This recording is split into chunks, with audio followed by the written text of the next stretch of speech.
వంగవీటి మోహనరంగ 35వ వర్ధంతి కార్యక్రమాన్ని ఆయన కుమారుడు వంగవీటి రాధ కాశీలో నిర్వహించారు. హిందూ సాంప్రదాయం ప్రకారం తన తండ్రికి పిండ ప్రధాన కార్యక్రమాన్ని నిర్వహించారు. పురోహితుల మంత్రోచ్చారణల మధ్య పవిత్ర గంగా నదీ తీరంలో వంగవీటి రంగ పూజా కార్యక్రమాలు నిర్వహించి పిండాలను గంగలో నిమజ్జనం చేశారు. ఈ కార్యక్రమంలో వంగవీటి రాధతో పాటు మాజీ మంత్రి కొడాలి నాని పాల్గొన్నారు.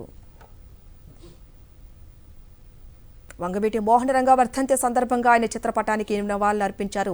రాష్ట్ర ప్రభుత్వ విప్ ముదునూరి ప్రసాదరాజు పశ్చిమ గోదావరి జిల్లా నరసాపురం మున్సిపల్ కాంప్లెక్స్ వద్ద వైఎస్ఆర్సీపీ కాపు నేతలు వర్ధంతి కార్యక్రమంలో పాల్గొన్నారు. ఆయన చిత్రపటానికి పూలమాల వేసి నివాళి అర్పించారు. వంగవీటి మోహనరంగ ఒక కులానికి సంబంధించిన వ్యక్తి కాదని బడుగు బలహీన వర్గాల ఆశా జ్యోతి అని తెలియజేశారు.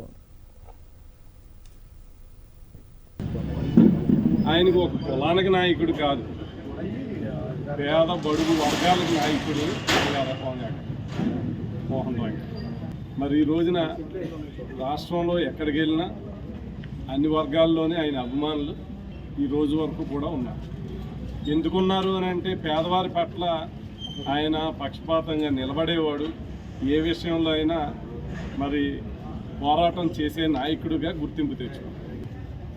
రాజశేఖర రెడ్డి గారికి అనూంగ్య శిష్యుడిగా రంగా గారు ఎప్పుడు కూడా నిలబడ్డాడు.